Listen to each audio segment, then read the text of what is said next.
Hello and welcome to Focus, the Catholic Answers podcast for living, understanding, and defending your Catholic faith.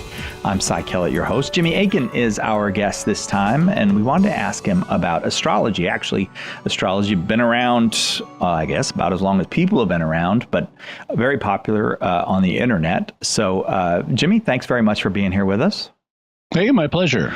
We got a little clip we thought we'd play for you from the internet. It's not very hard to find astrology clips. So, Darren, if you want to play that clip, and then we'll break it down a little bit and talk about the history of astrology, and also about what does the church teach about how we should approach astrology.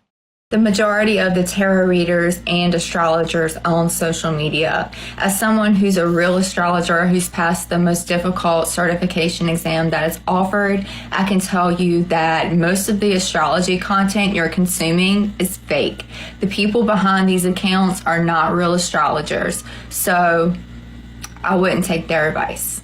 Wow. So I guess we need we're going to need some kind of infallible pope of astrology to straighten this out. We've apparently broken down into cliques and groups. But Jimmy, that's what strikes me right there, right off the bat, is she's claiming that she's got the highest certification. Astrology is what? What do people think of it as a science, a religion? What? Well, it's commonly understood by people as kind of a hybrid. It both is regarded as a scientific enterprise by people who believe in it, but it's also has a kind of mystical element to it as well. And that clip is interesting in that I think there's a big element of truth in what she says. Many of the people, certainly, who are claiming to give astrological advice are either scammers, who know what they're saying is not true, or they're very poorly trained and are not really putting the work in that one would have to do astronomy and to do astrology in a classical way. And so I'm not recommending her and her group, but I do agree with her assertion that extreme caution is warranted here. Yeah. Okay. So I suppose everything that has an element of mystery is going to have charlatans. I mean, we certainly have Christian charlatans. Ministers. So it will have its charlatans. But I mean, how would I, like the way you just described it, there's a classical astrology that you might look to as a kind of standard. I wouldn't even know what standard to apply to astrology. Well, there's not a single standard. Astrology goes quite far back in human history, and undoubtedly, you mentioned all the way through human history. It really doesn't go, what we would think of as astrology doesn't go back that far. Okay. I would say it is fair to say that humans have always looked at the sky, and when anything unusual has happened, they've taken it as a sign. You know, like if you're a caveman and an eclipse happens, and the sun goes dark in the middle of the day, what do you make of that? I mean, that's a pretty disturbing thing. And so, people would look at eclipses, both of the sun and the moon, as signs in the heavens. And similarly, comets will show up periodically. And a comet is a weird looking star that hangs in the sky for, maybe a few months and then disappears. Comets historically have been regarded as bad omens, as a sign that something really bad is going to happen. And then how earthly leaders spin that is always an interesting study. For example, during the Roman Empire, there was a comet that appeared, and comets in the ancient world. So the word kometes in Greek, it means long-haired. So cometes asteres. So cometes asteres are long-haired stars. Yeah. And so during the Roman Empire, a comet showed up at one point, and normally that would be taken as a sign of disaster. Or a disaster, incidentally, is from roots that mean bad star, disaster. Oh, right. And so if a bad star shows up, there's going to be a disaster. And political leaders didn't always want to have disasters on their watch. They kind of want to have everything's going smooth, we're doing fine, no need to question our governing authority kind of approach to stuff. No inflation here. Oh, sorry. Yeah, I got and, maybe I. and so and they did have inflation in the ancient world. And similar things produced it then as do now. But one of the Roman emperors, when a comet showed up on his watch, he said, "Oh yeah, it is a sign of disaster, but not for me. It's a sign of disaster for the Parthian emperor because he's got long hair." Oh yeah, very well done. So nice. He would spin it that way. Similarly, when Julius Caesar died, a comet was reported to appear, and it was interpreted as a good sign, actually. It was interpreted as Caesar's soul ascending to the gods. So they did get interpreted different ways, but originally, what developed into astrology was a kind of celestial omen reading, where something would happen in the sky and you would note what happened on Earth. And then the next time the thing happens in the sky, you say, what happened last time? Yeah. And so you weren't like calculating where all the planets were going to be at any given moment. You would just wait for something to happen and then take that as a sign. And that's actually the way Babylonian astrology worked. The Babylonians were the ones who came up with the constellations that we use, at least the constellations of the zodiac. Yeah. That we use today. And it was from them that key astrological ideas spread to the Greeks and the Romans and so forth. But in Babylonian astrology, it was essentially omen based. And so they had, and we have their tablets where they, we've dug them up, where they talk about this. There are these long lists of what are called planetary omens. So like if Jupiter appears in a certain position, it means wolves are going to attack people on the highways. Or if it appears in another position in the sky, it means there's going to be a flood and things like that. And one of the things that the Babylonians were quite concerned with was their king. And in fact, this is true of a lot of early astrology. It doesn't really deal with you as an individual person. It deals with big, important affairs of state, like battles and how are we going to feed everybody? And are there going to be natural disasters? And what's going to happen with the king? Yeah. And in Babylonian astrology, one of their signs was if an eclipse occurs and Jupiter is not visible in the sky, then it means the king's going to die.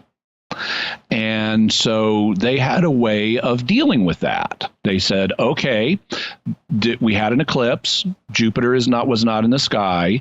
So this would typically be like a lunar eclipse at night.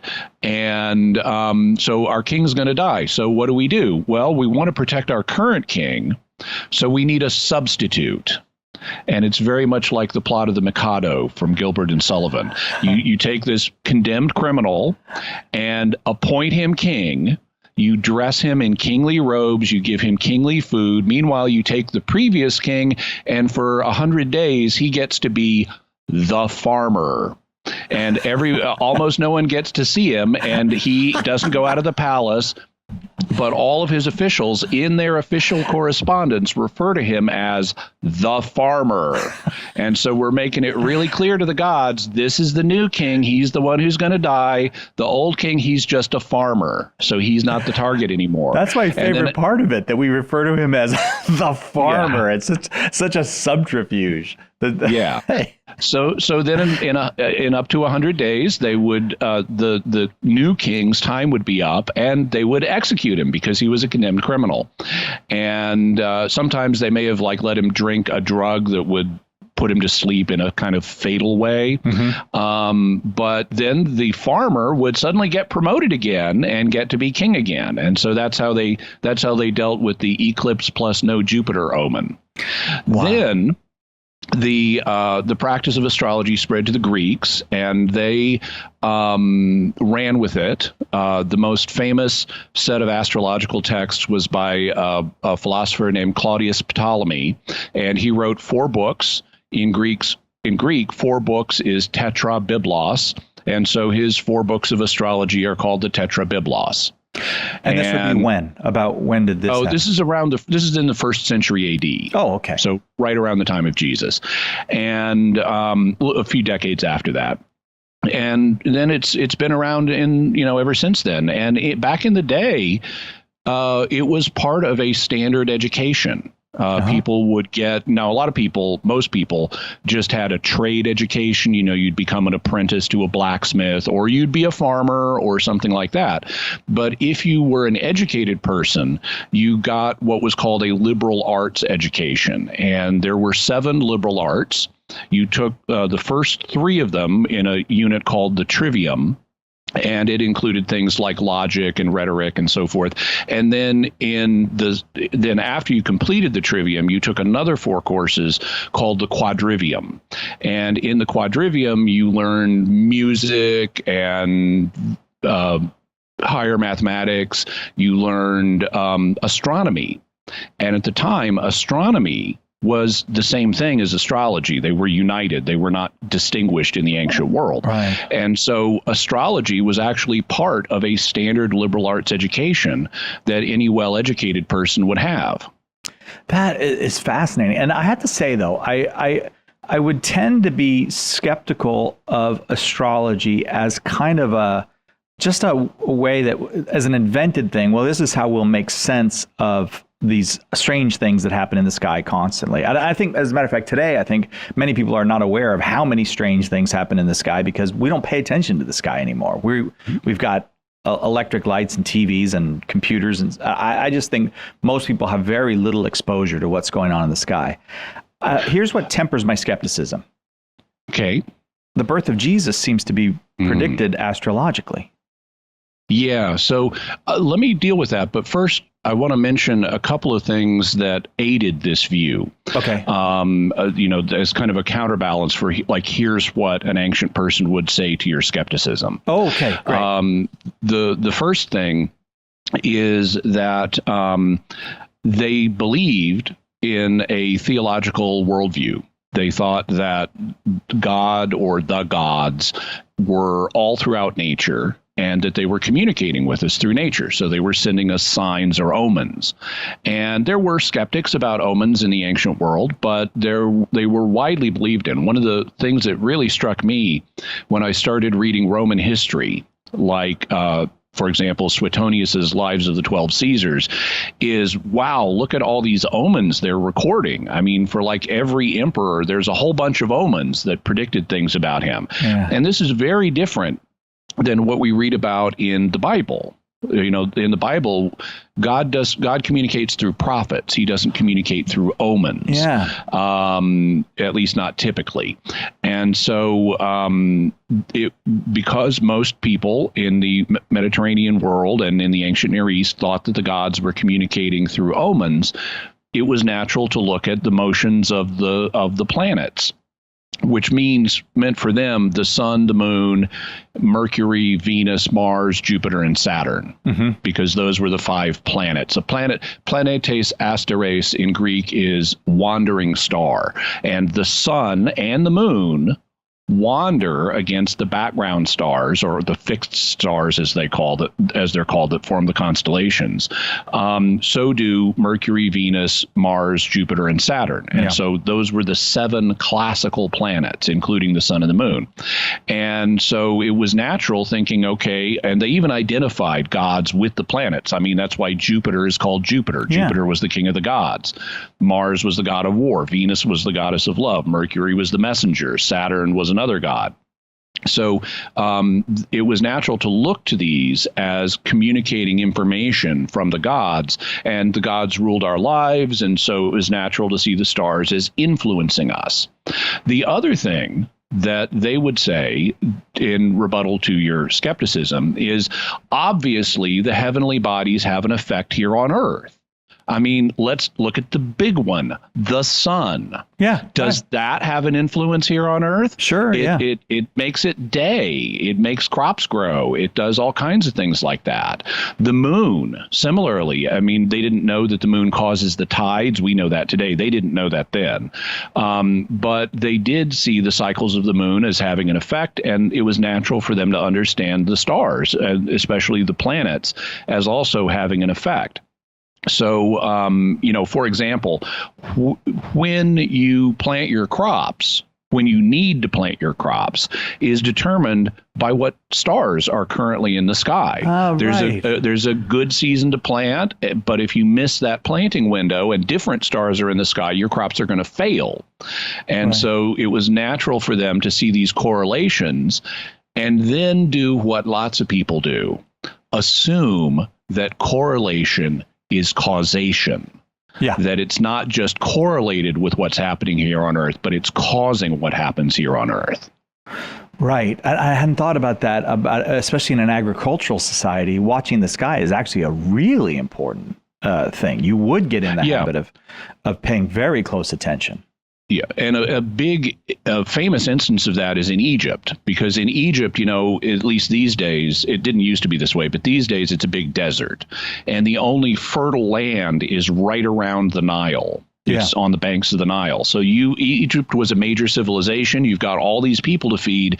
You need your crops to succeed. Yeah. And what would happen in Egypt every year is there would be a melt-off occurring farther south in Africa that they didn't know about, and it would cause the Nile to flood. And so in Egypt, they had like 3 seasons. They had before the inundation, where the Nile floods, then they had the inundation, where the Nile floods, and then it dries out again. And you needed to time your crop planting to the flooding of the Nile, when there would be water to feed your crops. And, well, it so happened that the star Sirius would rise every year right before the flooding of the Nile. Oh, so that's helpful. The rising of Sirius was an extremely important thing in their agricultural cycle and correspondingly in their astronomical interpretations as well. Well, then can I ask you about the prediction of the new king of Israel being born? These men from the East, they got it right, that their astrology did not lead them astray on that. They were right. The Christ had been born. They were. And this shows that God can, if he chooses, allow people to see signs in the heavens that will give them information. Now, that's not the same thing as a personal horoscope of, is this a good day for you to go outside or not? Yeah. But the birth of the Son of God is something important enough that God might want to let people see something in the sky that would tell them about this. Now, there's been a lot of speculation about what it is they would have seen. I won't go into the details, but it was probably the planet Jupiter. And it was probably the planet Jupiter doing something unusual in the sky, something that doesn't happen all the time. There have been people who've tried to figure out what that was. There's a famous, in academia today, there's a famous proposal made by an astronomer named Michael Molnar, which is noticed that in 6 BC, on April 17th, there was a very fortuitous horoscope with Jupiter in the sign of Aries. Aries was the sign that was interpreted in Greek astrology as being connected with Israel. And there were a bunch of other things happening that same day that could signal the birth of a great king. And so this is a very popular theory in academia today. There are 2 problems with it, though. One, it's the wrong year. Jesus was not born in 6 BC. He was born in 3 or 2 BC. Second, this is Greek astrology, and the Magi did not come from the West, where Greece was. They came from the East. Yeah. So we'd want to look at a different astrological system to say what would they have seen that would have led them to send this embassy to honor the new Jewish king. Well, the most famous and influential system to the east of Israel was the Babylonian system. And there's been some recent work done proposing exactly what they may have seen. It's speculative, but Jupiter did some very interesting things that could signal that the king in the ruler of Babylon would die, and that the dynasty in Babylon would change. And you would think that would be a bad thing if you're a Babylonian, but not if you're living in the 1st century, because they were under the thumb of the Persian Empire, or the Parthian Empire. And so they were the Mesopotamians, the Babylonians in Iraq, were headed by a king in Iran. So they were under the domination of a foreign king. They might want him knocked over. Sure. And there also was a prophecy that based on, again, what Jupiter was doing, that their dynasty would be destroyed by a king coming from Amuru. Amuru was their word for the land to the west of where they were. So it's the same root actually as the biblical word Amorite. Oh. But this area was under the control of the Roman Empire, except the Roman Empire had created a client king in Herod the Great. And so there was a powerful king in this area at the time. And it would have been natural to say, okay, it's going to be someone from his court. It's going to be one of his descendants, the new king of the Jews, who's going to be this deliverer of ours. And the Babylonian texts actually talk about sending a peace embassy to between the king of Amuru and Babylonians to make friends. And that could have been exactly what inspired them to go west and seek the new king of the Jews.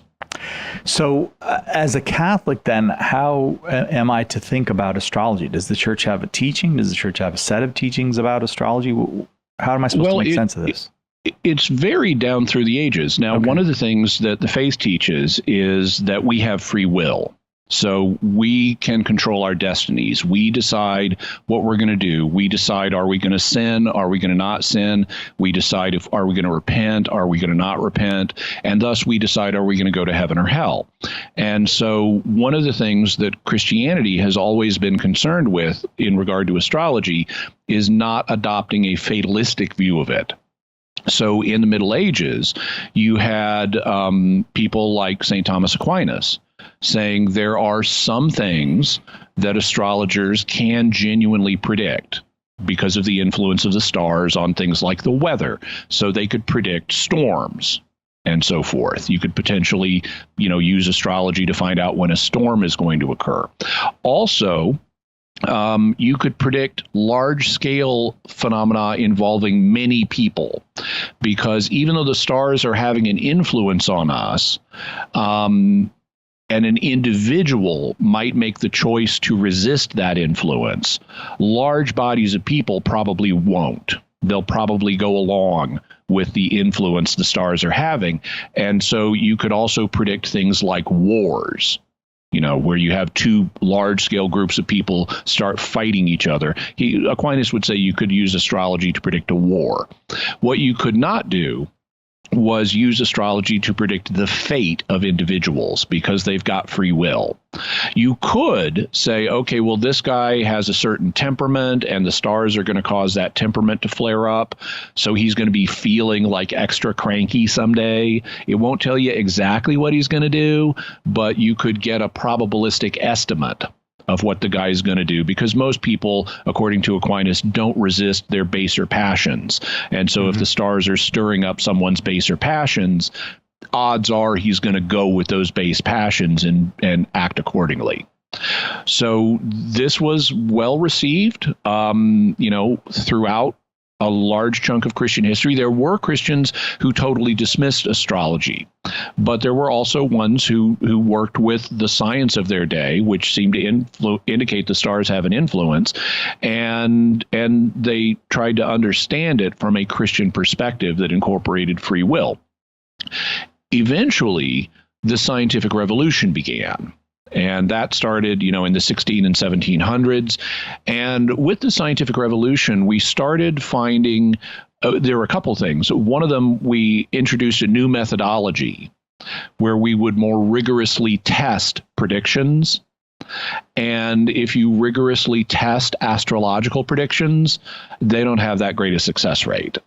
Okay. Also, we started discovering the forces of nature, like gravity. Even though people knew things fall down, they didn't understand it in terms of a force that causes them to fall down. In Aristotelian physics, things seek their natural place in the universe. And so Earth being the heaviest element, well, it all comes down to the lowest point in the universe, and that's the planet Earth. And as you move up from the planet Earth, things get lighter and lighter.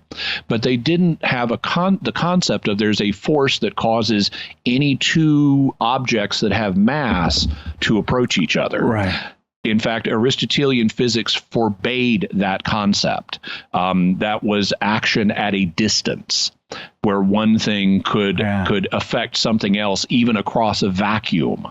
And they also didn't like vacuums. But when Isaac Newton proposed the law of gravity, he was actually accused of introducing a concept from what was called natural magic, meaning hidden forces in the universe, occult principles, or occult just means hidden. So he was accused of proposing this magical concept where somehow two distant objects can influence each other with no medium in between them. And so gravity, people looked at it kind of skeptically at first, but his formulas worked so well that eventually people got over the spookiness of the spooky action at a distance that gravity had. Then we discovered that electricity and magnetism are the same thing. So we have electromagnetism. In the 20th century, we also discovered the strong and weak nuclear forces that operate on the subatomic scale. They're what control how protons and neutrons stick together. Mm-hmm. That's the strong force. And also the weak force is it controls radioactivity. And so we have these four fundamental forces. We've got the strong and the weak on the subatomic scale. And then on a larger scale, we have electromagnetism and gravity. So if these are the only four known forces, how would the planets have an influence on us? Right. Because they're so far, gravity is the weakest of all the forces. Yeah. People may be surprised by that, but it's actually true. The thing that holds objects together here on Earth, like your body or your laptop or your automobile, that's not gravity. That's the electromagnetic force that causes atoms to stick together into molecules. So obviously, we're not under electrical influence from the planets. There's a tiny bit of gravity, but it's not going to control our destiny. The basis of astrology, the idea that the planets were influencing us, lost credibility in the 19th and 20th centuries, and consequently, astrology has fallen on hard times scientifically. Okay, so so what I'm gathering then, at least the way you described that history, is that the church was open to, well, maybe these forces are doing this. Maybe this is something we should attend to as evident. I mean, it just seems like it's following the evidence. In other words, there were popes who used astrologers, and they were just following the science of their day. Right. But the science has changed. The science, despite what you may hear some American presidents say, is never settled. It's science, properly speaking, is always open to new evidence. Sure. And the new evidence that emerged cast a lot of doubt on the basis of astrology. And so today, if you look in the Catechism of the Catholic Church, it warns people against using horoscopes. And, I think that's entirely reasonable, especially the ones you see in newspapers. Yeah. It's just bunk. I mean, you're dividing up the entire population into 12 groups of people. Yeah. And there's a lot of times you don't have so much predictions as advice in those columns. And if you do get predictions, they're very unreliable. Yeah. So I can't recommend that people consult astrology. I'm sorry. Right. At least not the normal way. All right. So what does that mean, Jimmy? Pregnant pause. Yeah. Well, so it turns out that there have been studies. Now, these days, astrology, and this is unique to the way astrology is done in the West, but these days, astrology is largely done in terms of what are called sun signs. Your sun sign is the constellation that the sun is in when you are born. Oh, yeah. And so, like, if the sun is in Leo when you're born, you're a Leo. If the sun is in Scorpius when you're born, you're a Scorpius, and so forth. And now there's loads of other things in astrology than just that. But that's what people see in the newspapers. Sure. Because there's no way in a newspaper to go into all kinds of technical calculations. So they go with the simple 12 sun sign system. Well, there have been some studies done of when people are born in the year, and does that have an effect on their life outcomes? Oh. Like, do they grow? Do they hit puberty early or late? Do they get more or less schooling? Do they have depression or schizophrenia? And the answer is yes, it does matter what time of year you're born. And so it turns out, now I'm going to read this to you first, and then I'm going to talk about why this happens. And by the way, this would all be reversed in the southern hemisphere, but here in the northern hemisphere, based on the studies that have been done, when it comes to physical factors, people born in Gemini, Cancer, and Leo enter puberty later, but they end up a bit taller. Conversely, Capricorns, Aquarii, and Pisces enter puberty earlier, but they end up a bit shorter than average. When it comes to education, Virgos, Libras, and Scorpios tend to get more education and more college-level degrees, while Geminis, Cancers, and Leos tend to not have as much education. Now, part of that is also affected by the beginning of the school year. Yeah, that makes sense. But the beginning of the school year is not going to tell you, do you get an advanced college degree? Right. So there's still another effect here, even when you account for the beginning of the school year.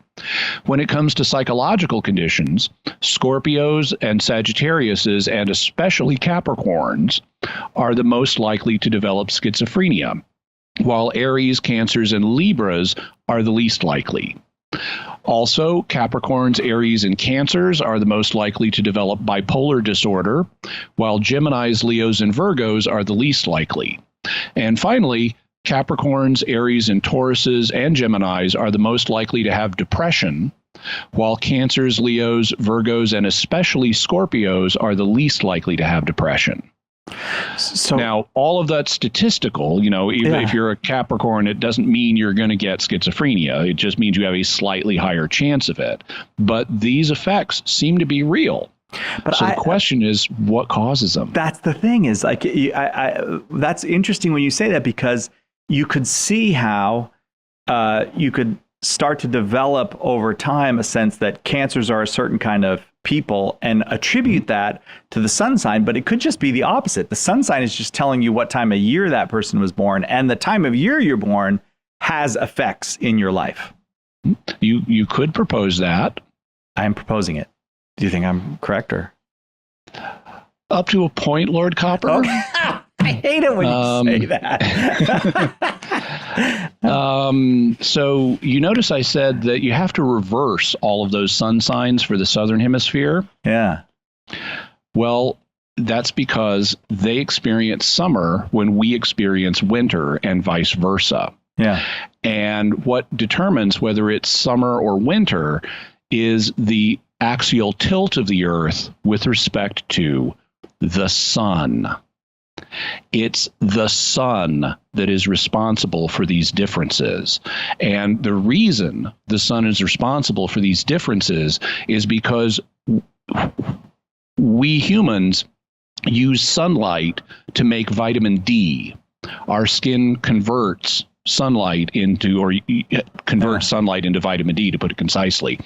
And that's, for example, that's why white people are white, because their ancestors grew up in Northern Europe. The sun is hitting the earth at a shallower angle. They don't get as much sunlight, and so their skin needed to be lighter in order for them to get the vitamin D. that they needed from the sunlight. If you're at the equator, though, the sunlight's hitting the Earth straight on, so you're getting a lot of it, and you can actually need extra protection from all that from the sunlight so that your skin doesn't burn, so people there have darker skin.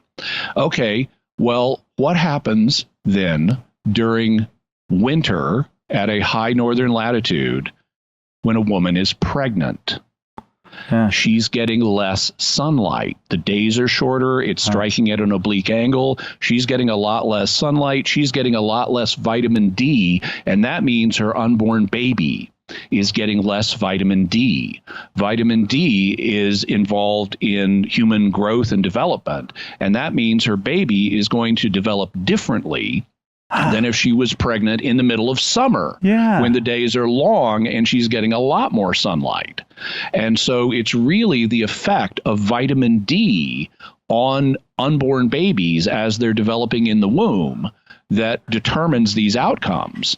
And so it's true here, the sun does have an effect. Your sun sign actually tells you at least a statistically tiny little thing about some of your life, what some of your life outcomes are going to be. But that doesn't justify reading a sun sign horoscope in the newspaper.